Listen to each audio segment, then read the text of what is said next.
The only people who don't want to disclose the truth are people with something to hide. Hello YouTube, how y'all doing?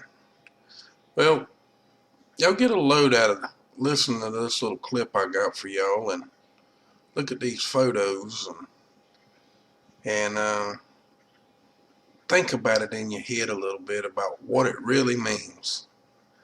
So, with no further ado, y'all go ahead and listen to this, and much love to y'all. Y'all have a great night and a great day. A provider of realistic shooting targets to the Department of Homeland Security and other federal agencies has created a line of non-traditional threat targets that include pregnant women, mothers in playgrounds, and elderly American gun owners. Law Enforcement Targets, Incorporated is a 21-year designer and full-service provider of training targets for the DHS, the Justice Department, and thousands of law enforcement agencies throughout the country. The company's website offers a line of no more hesitation targets designed to give officers the experience of dealing with deadly force shooting scenarios with subjects that are not the norm during training. The targets are meant to help the transition for officers who are faced with these highly unusual targets for the first time.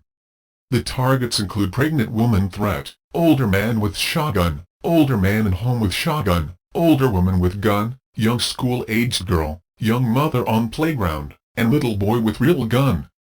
Why are top training target suppliers for the government supplying the likes of the DHS with non-traditional threat targets of children, pregnant women, mothers in playgrounds, and elderly American gun owners, unless there is a demand for such items? This is particularly alarming given the fact that the Department of Homeland Security has purchased roughly 2 billion rounds of ammunition over the course of the last year, enough to wage a near 30-year war. In comparison, during the height of active battle operations in Iraq, the United States soldiers used 5.5 million rounds of ammunition a month. The DHS also purchased no less than 7,000 fully automatic assault rifles last September, labeling them personal defense weapons.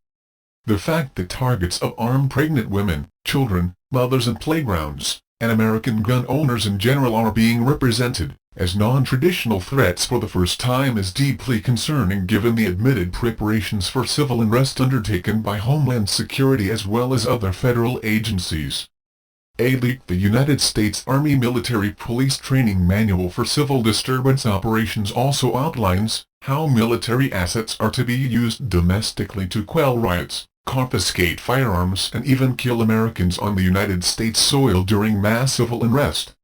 This also dovetails with the continuing characterization of Americans who are suspicious of centralized federal authority and reverent of individual liberty as extreme right-wing terrorists by DHS-funded studies.